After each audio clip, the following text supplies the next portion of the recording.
Please welcome to the stage, once again, National NVOAD Board Member Jen Dorsch.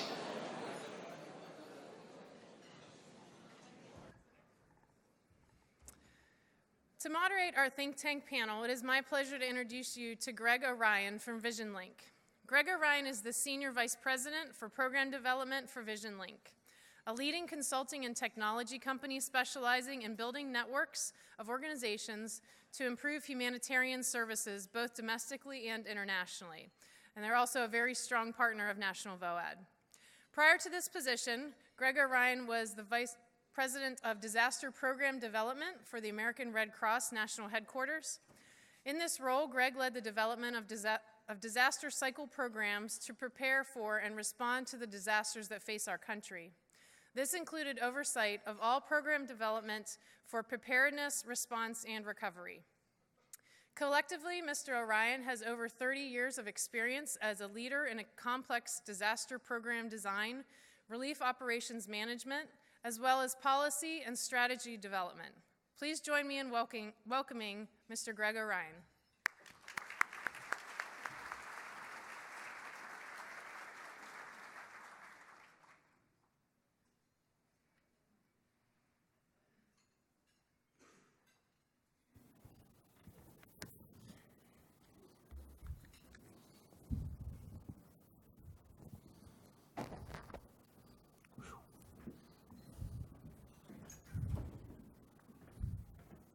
Got my tea. Good morning, everybody. Delighted to be here. Before we launch into technology, I always like to remind this particular group of the scale that you operate on and the impact that you have. It's truly a unique group. I was listening to April yesterday.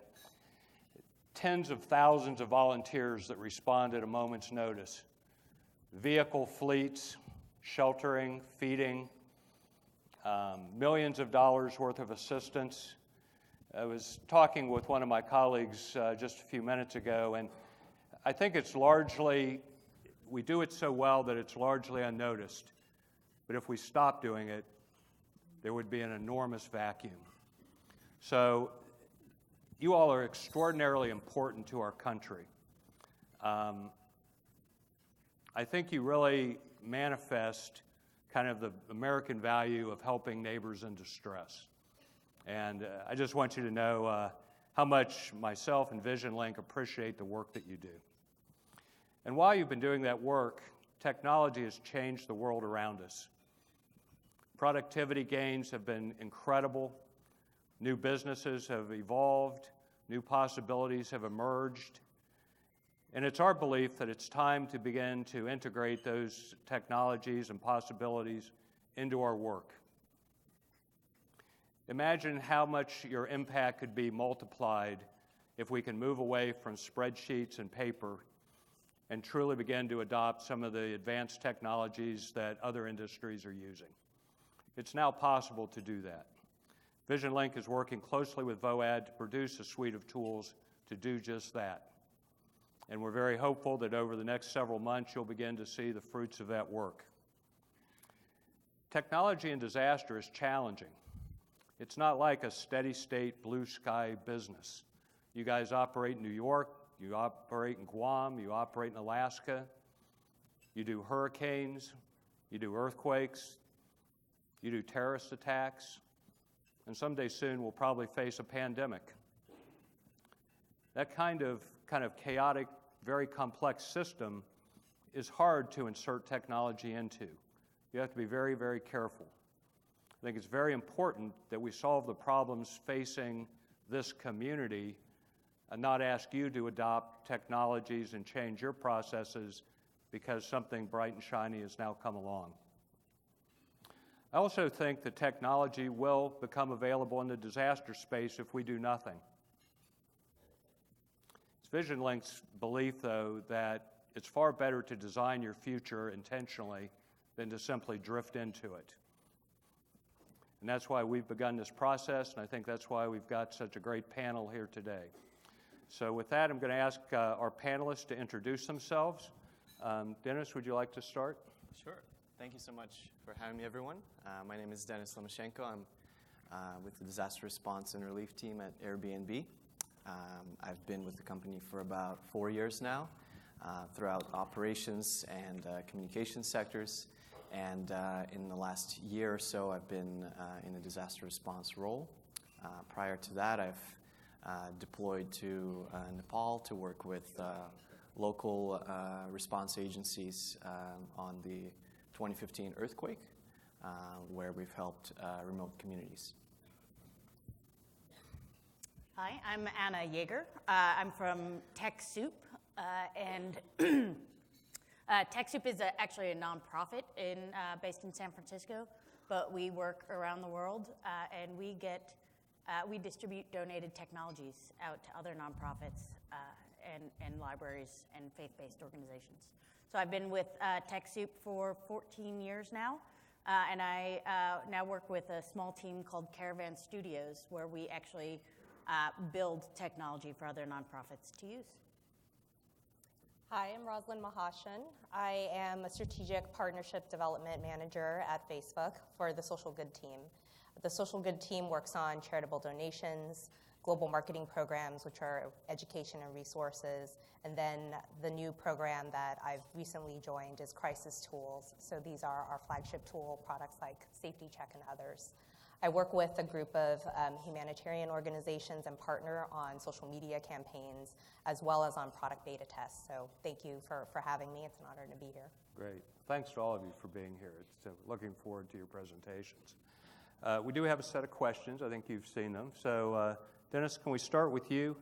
Can you explain how you've leveraged technology to improve services, increase efficiencies, or enhance collaboration among agencies? What has Airbnb been doing lately? Sure. So for those of you who are not familiar, Airbnb is an online marketplace where individuals like you or I could place a room in their home or their entire home for rent on Airbnb. And this could be for anywhere from a day to several weeks to several months.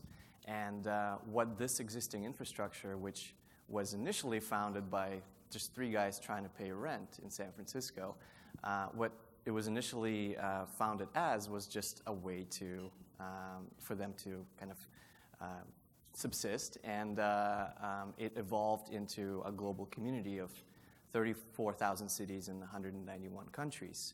It exists virtually in every place in the world, and what it allowed us to do would be to leverage that infrastructure to support emergency management agencies, volunteer communities, volunteer groups, response agencies, local authorities in emergency housing needs. Oftentimes in a disaster, housing can be one of the most critical aspects and one of the most sought after resources. And what Airbnb provides is that existing infrastructure. We essentially tap into what is our business model, what is our product. We provide that free of charge as an altruistic service to agencies that are willing to work with us, and we rely closely on their guidance to identify where we can support. So Airbnb tries to be more complementary than intrusive when it comes to disaster response and helping communities. It also allows communities to effectively do something tangible in helping their neighbors. So yes, you can certainly donate, but one of the most effective things you can do, you already have. You already have your home, and perhaps if it is in the vicinity, in the safe vicinity of a disaster zone, you can effectively open it up to either those who have been displaced or those who are deploying to assist in the area. So. That's great. And Anna, tell us a little bit about Caravan Studios. We talked briefly. I was enthralled with your mission and what you're doing. Thank you. That's great. I think I have a couple slides. Yep. So like I said, I work for TechSoup, which is a nonprofit. How many out there know what TechSoup is, just so I can get a sense? Great. If you're a nonprofit and you don't know what TechSoup is, you should talk to somebody who raised their hands. They're better ambassadors than I will be. I do also have a booth. I'm happy to talk about it. Like I said, we get donated technology out into the hands of nonprofits. So we work with Microsoft, Cisco, Adobe, Symantec, Box, numerous technology organizations to get their donations into the hands of nonprofits who are delivering the impact in the world. And for those international organizations, we also partner internationally to get those donations out there too.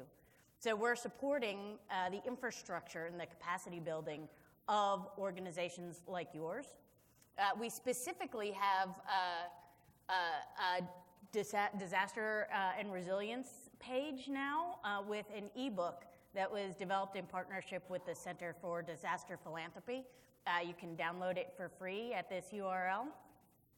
And it has two parts, one preparing for disaster and another part in recovering from disaster. And we hope to continue to do more work in this area for any nonprofit and community-based organization that gets hit. And then in Caravan Studios, we're a small division of TechSoup. Like I said, I've been with TechSoup for 14 years. Well, back in 2013, we said, you know what, we need to work more closely with communities to identify the needs that they have, because a lot of large organizations, they're building wonderful technologies, but they're not targeted to nonprofits. And so we are targeting, we're working with nonprofits to surface the needs that they have. And one of those needs that we identified was deploying volunteers. So we worked with a variety of organizations to design and build this mobile app called 4 Bells to help deploy volunteers. And we received a grant from Microsoft, actually, to target it for CERT teams. And now we're extending it to work with NVOAD. I'm on the San Francisco board. And so we're looking at how we can also reach out to organizations instead of just volunteers to surface resources in times of need. That's great. Thank you. Rosalind, do you want to talk a little bit about Facebook and partnerships and social good? Sure, absolutely. Oh, thank you. Yes, you're Let me get my slides up as I well. think press the green button. Okay, perfect. All right. So, as you may be familiar with Facebook as the platform, you know, our larger mission is to make the world more open and connected, and the big part of that is also building communities and empowering communities. So, Facebook is an extension of a community, but online. And one of the things that we're hoping to do with Crisis Tools as we're getting started is to make this a place where people can essentially mark themselves safe through Safety Check, help recover and rebuild communities post-crisis, and really help add an additional layer of support to the work that you as first responders, as groups that are directly working with these neighborhoods that are rebuilding really, really do. So we see ourselves as being complementary and hopefully additive.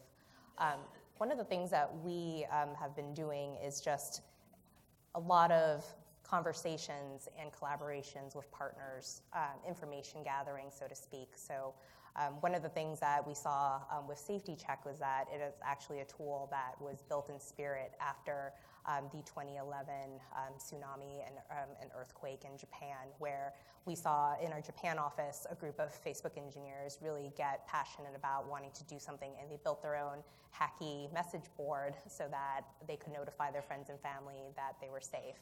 And after that, a year later, there was actually a hackathon where a group of engineers started and built the first iteration that later became Safety Check. So quick question, how many of you have heard of Safety Check, have marked yourself safe, or seen someone mark themselves safe? So generally you guys are familiar with this. I mean, it's our flagship tool. It allows you, if you're affected in a region, to be able to let others know that you're safe by logging into Facebook and checking. Now, since February, we actually launched what we call a feature called Community Help. So similar to the experiences that we've seen people, they maybe create Facebook groups or they start collecting data on spreadsheets and on paper around certain needs for things that are required around the community, like supplies, food, medical equipment, for example, transportation. We added this feature to Safety Check that now allows you to be able to find, ask, as well as search for offers for help and assistance in the area. So I'll just touch over Safety Check really quickly. First, Facebook receives an alert from an alert response system that we work with. Then we start monitoring Facebook to see what activity has been happening in an area that's been impacted, what people are saying. And then we decide to activate Safety Check. It's all triggered by our tool in combination with some work that's done on the manual review side. And then you can mark yourself safe. Now, Safety Check is available to more communities in times of crisis. This is a quick If our video trusted global showing community crisis help. reporting agency alerts us about an incident, we'll automatically scan for related posts in that area. So, when a lot of people in your community post about an incident near you, this can trigger a Safety Check activation, and you may be prompted to mark yourself as safe, which quickly lets friends and family know you're okay. You'll also be able to ask for and offer help from Safety Check. You can search for the type of help you need to find people in the area offering assistance. And once you find the help you need, you can message them to connect. Now you and your community can activate Safety Check and help support one another. Thank you for looking out for one another in times of need. And that's our tool. It's wonderful. That's just great. Our next question, it seems like all of you have made somewhat of an effort to reach out to the VOAD community and the nonprofits in disaster. What more can we do kind of together to begin to take advantage of the great work you're doing? Dennis, do you want to talk a little bit? Yeah. I think a large part of it is strong understanding and awareness of how Airbnb disaster response functions and exactly what we do and what we're capable of offering. A lot of the time, questions that may come up would be, does Airbnb own this inventory? Is it always available? And is it available in a long-term sense for recovery efforts versus kind of emergency response efforts? And the answer to that is the inventory is all at the discretion of the homeowners, the Airbnb hosts. So they set the time within the parameters of an activation. So to backtrack a little bit, when a disaster happens, we'll receive a notification from the alert vendors we have.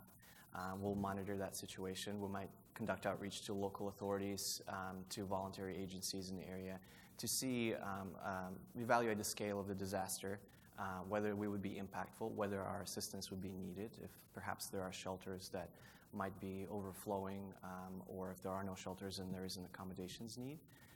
Then we'll reach out to our host community in the area and we'll ask them to join this effort to partake in what's called the disaster tool, which is what we call the $0 activation of homes in that area. So if you would like, as a host who lives there, if you would like to participate and help, then with a click of a button, your property becomes one of several properties on a list that is available for anyone who's displaced or for anyone who's deploying to the area.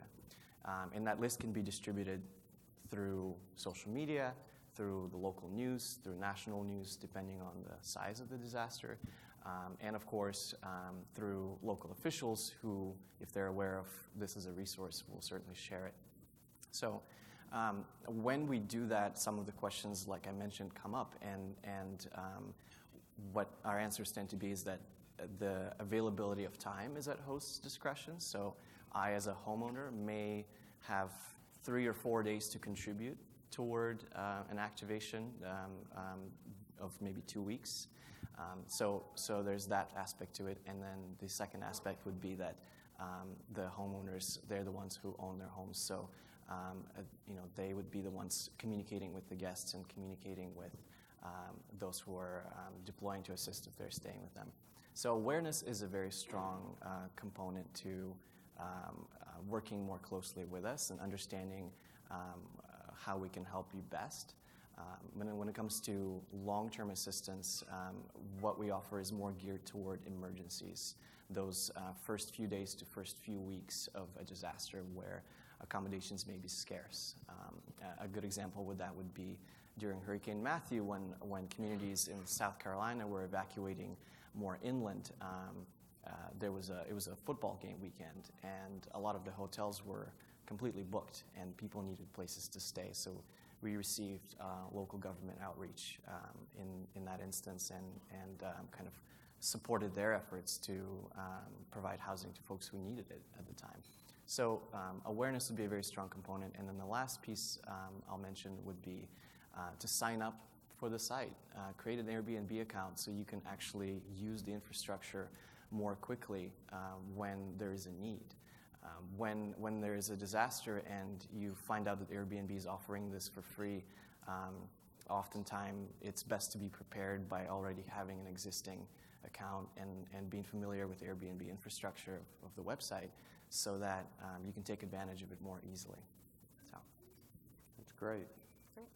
Same question.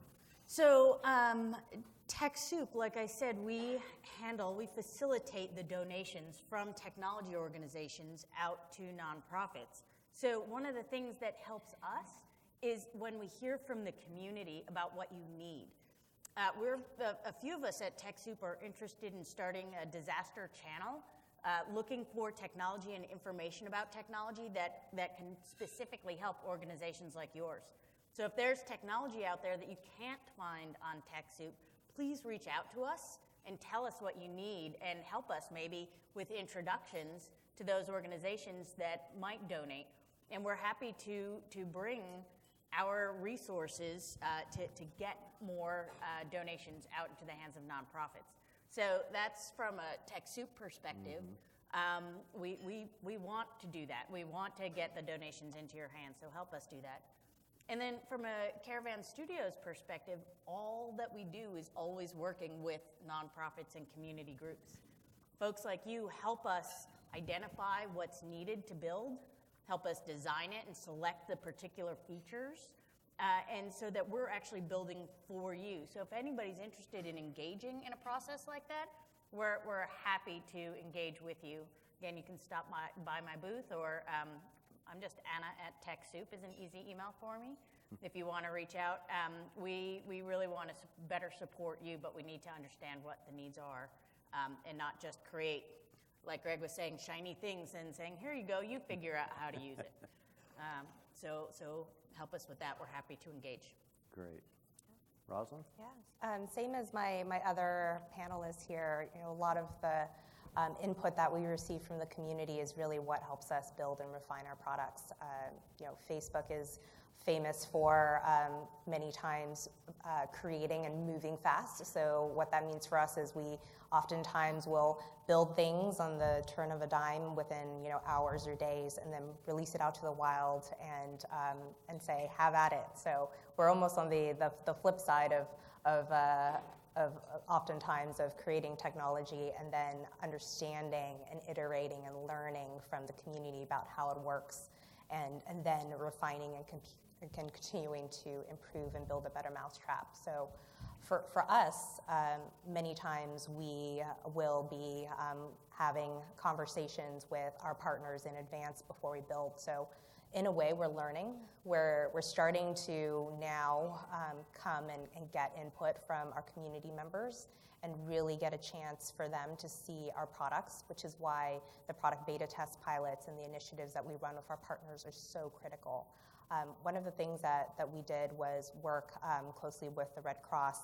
Actually, the Northern California chapter, Trevor Riggin was one of our key consultants on community help and the key categories. It was really something that we have enormous amounts of data collected about what Facebook users may be posting about in terms of their needs around a crisis, but we also needed gut checked by a human. So, talking to people like Trevor, talking to other organizations like another partner, International Medical Corps, those were just invaluable to us in terms of understanding, are we moving in the right direction? Is this information that is helpful? And what else can we actually build that's going to be of most effective help to you, being a first responder working in the communities? So for us, a lot of the work that we do, and we're excited to be able to think about ourselves as someone working in the space to help, is really your co-collaboration. So give us feedback. Let us know how these tools are working for you. We build things that we see happening organically on Facebook. So a lot of the activity is driven by specific user feedback. So we won't be able to improve community help unless you're using the tool and being able to show us how it's working or how it's not working. Well, that's great. You can't do much better than Trevor. All right. So kind of the reverse. What challenges do you see in working with the NGO community, and what limiting factors are you running into? Dennis? Sure. I think this feeds very well into the last question in the sense that awareness has been one of the biggest challenges in kind of every time we activate, we do a great deal to promote the activation both through our own channels on social media and through the local news, through Yammer, through public authorities, and that remains kind of the biggest ongoing challenge because for every activation, we have to do that degree of promotion. We'd like to see a day when authorities reach out to us and say, you know, we're aware that you are available as a resource, and we would like you to help us. That has happened right here in Houston, actually, in the last 2 years during some of the flooding that's taken place. And it has been kind of an inspiring example of what's possible if voluntary agencies, if local authorities are aware of what we can provide. So, that's great. Anna? Well, challenges with nonprofits, I'm going to steal some of yours. Awareness. For some reason, we are one of the best kept secrets from nonprofits. We have technology there for the taking, but getting the awareness out to nonprofits can sometimes be tough.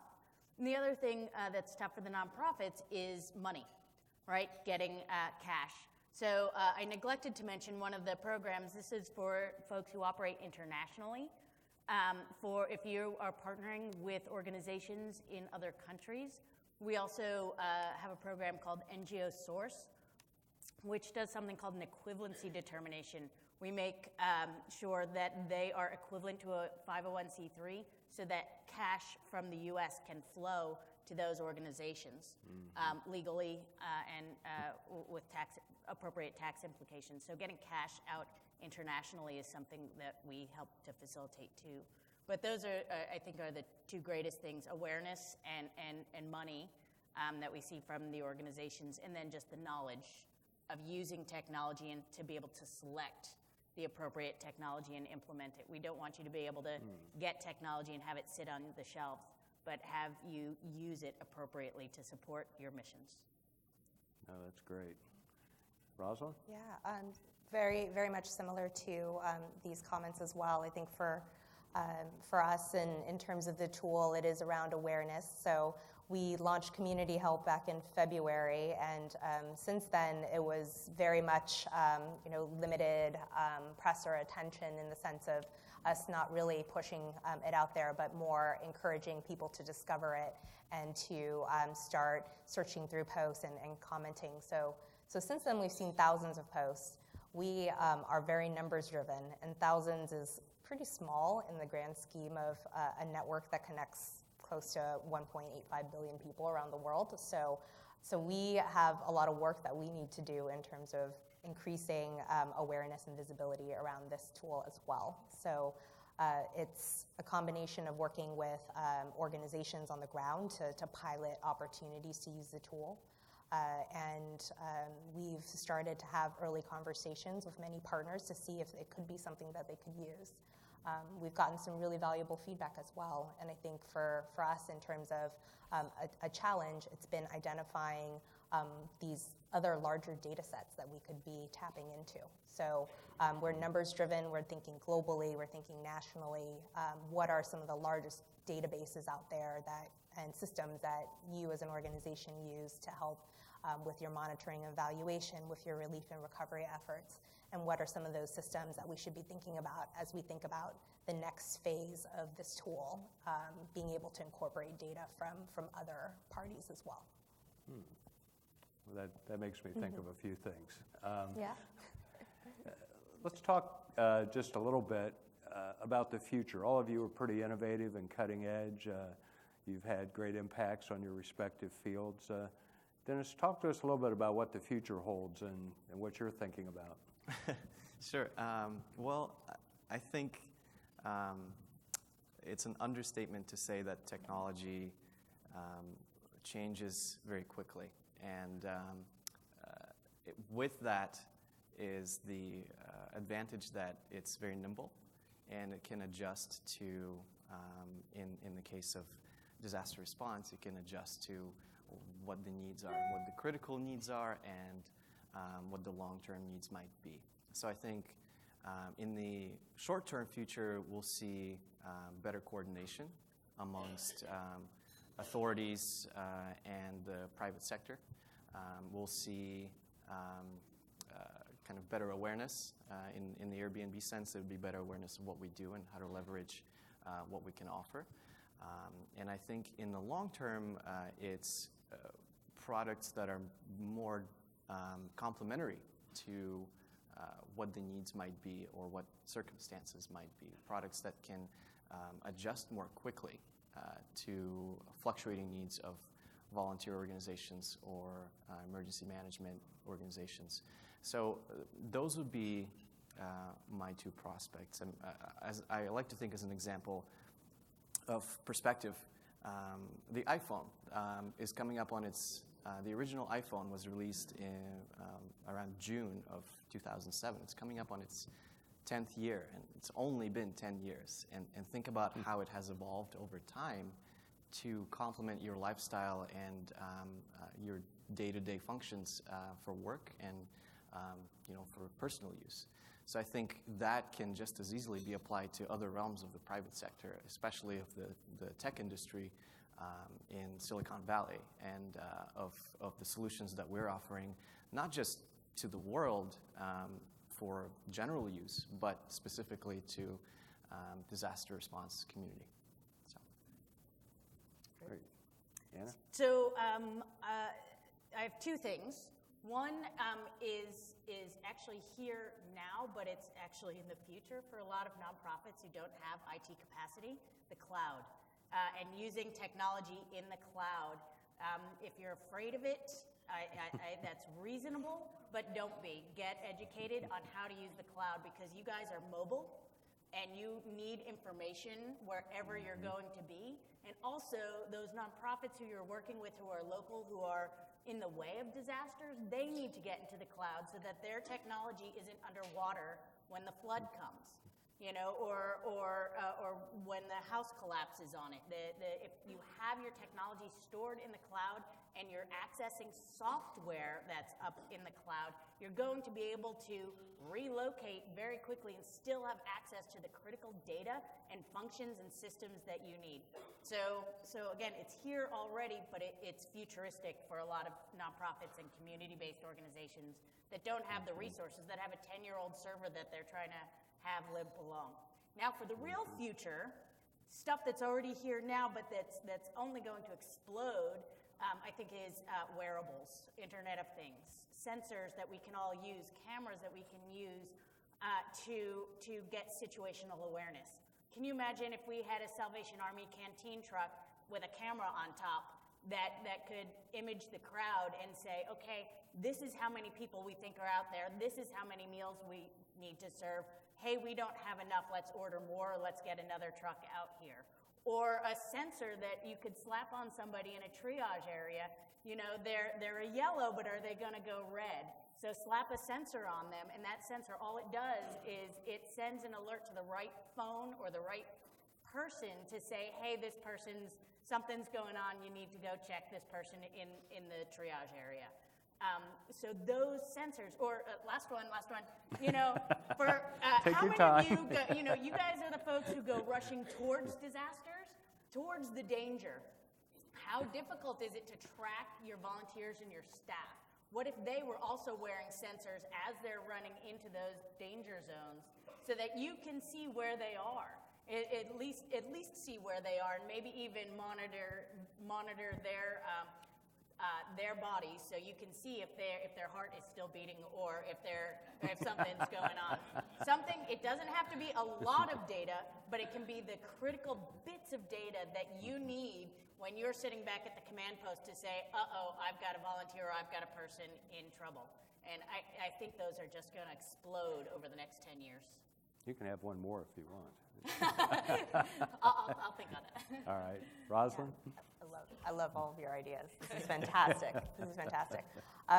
For us, short-term, long-term, we're seeing just how do we use all these data streams? How do we connect all these different systems and tools and products that everyone is using in a way that can actually be easily digested, help you move more effectively and efficiently, and help you get to the people in need first and foremost without having to think about all of the different systems and tools that you should be accessing at one given point in time. So it's really us thinking about ways in which Facebook's network has billions of people using it, where a tool that people are already organically going to, they're creating events to fundraise, they're using groups as a way to connect and communicate, they're using other tools like Pages as a way to be a bulletin board of sharing information. But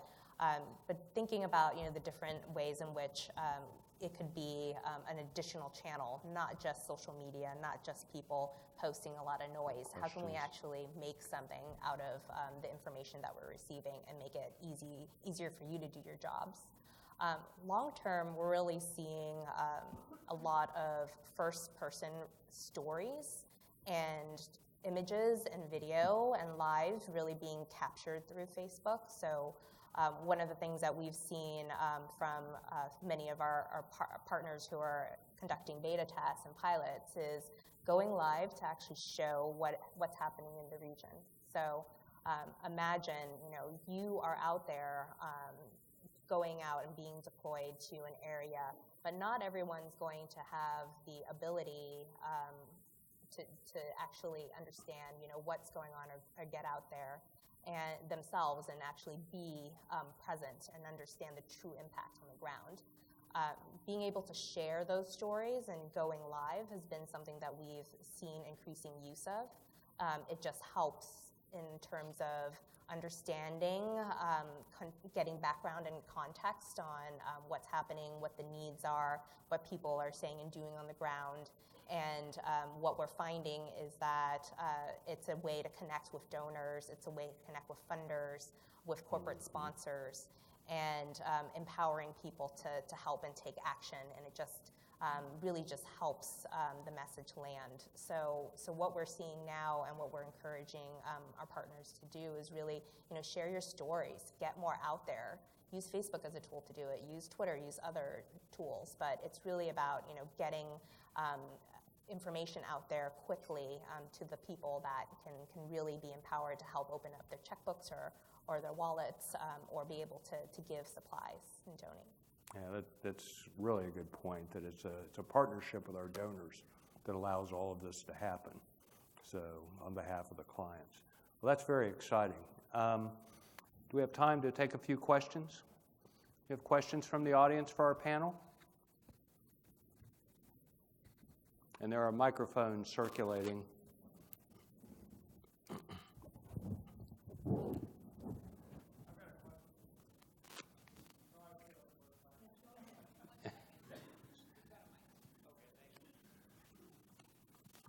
All right, Rosalind, my question for you is with Facebook and with the check-in,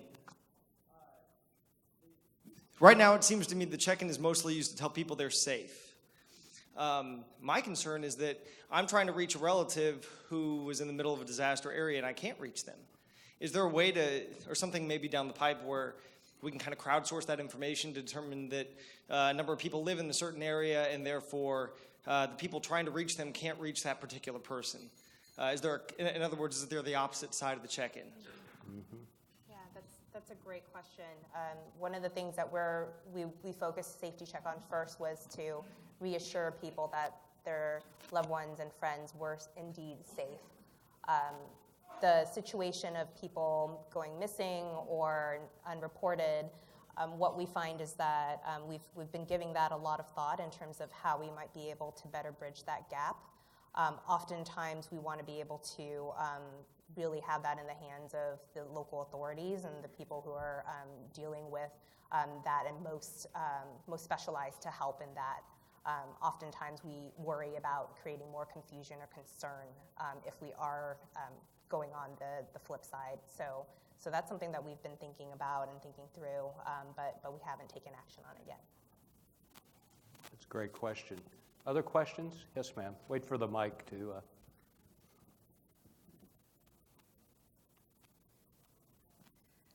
For Airbnb, what probably is on all of our minds is how do you ensure safety and security of the host and working with the local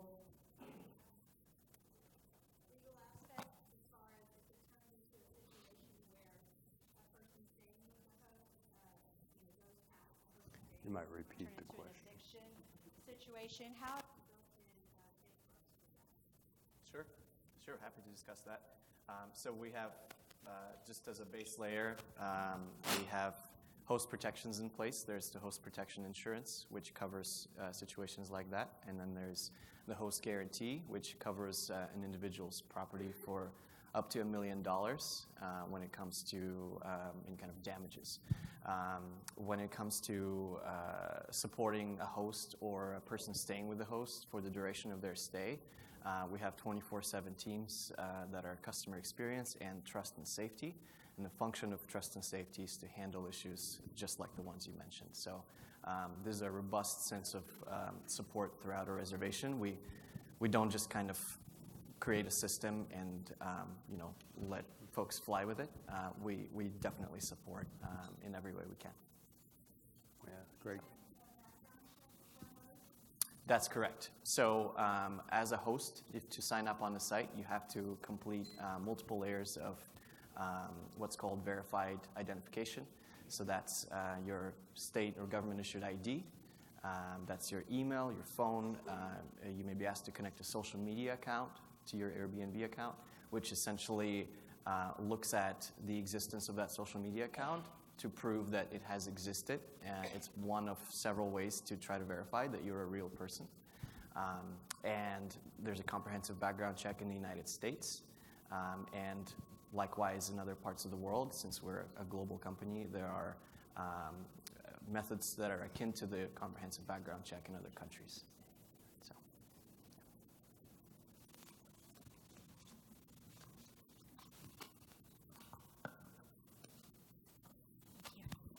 Hi, this question is for Rosalind.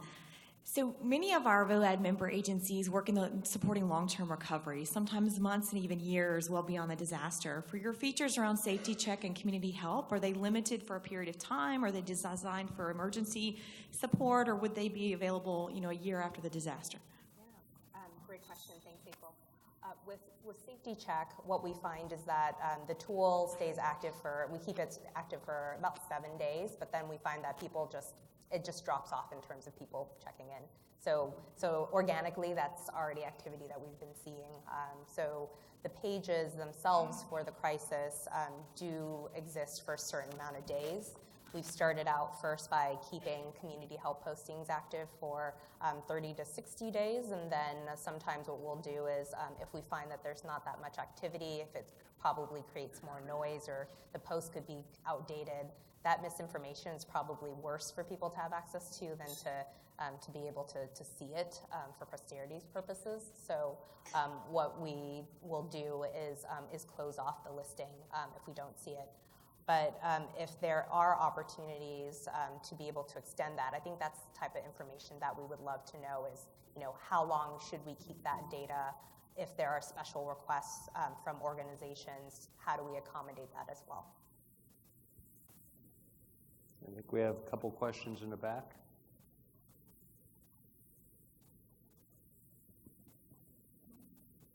My question is also for Rosalind.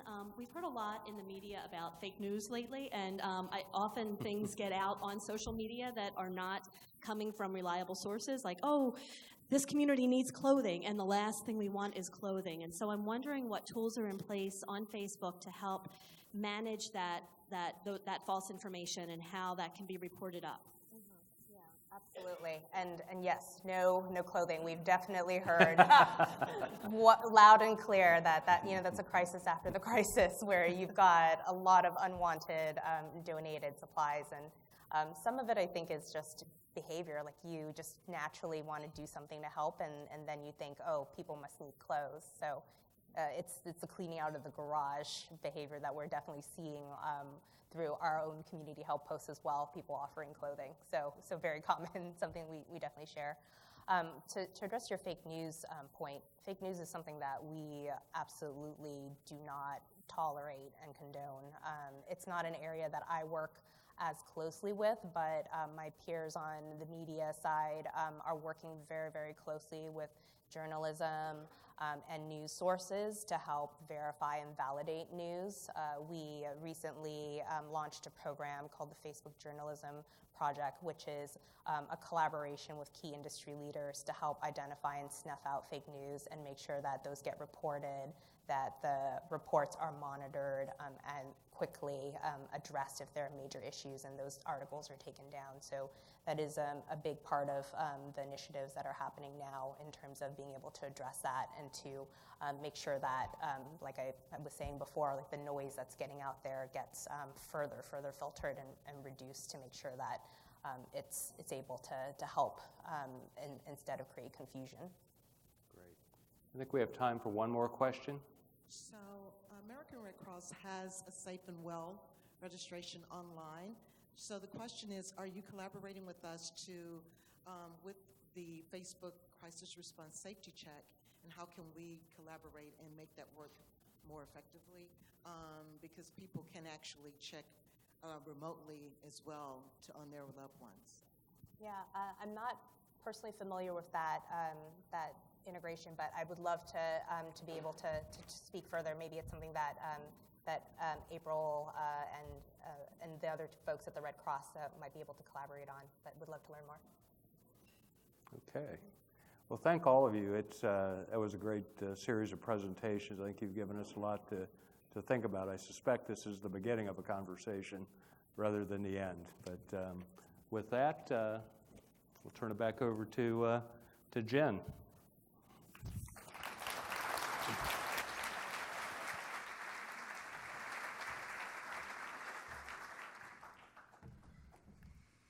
So yeah, let's thank again the distinguished panel for sharing their insights and perspectives.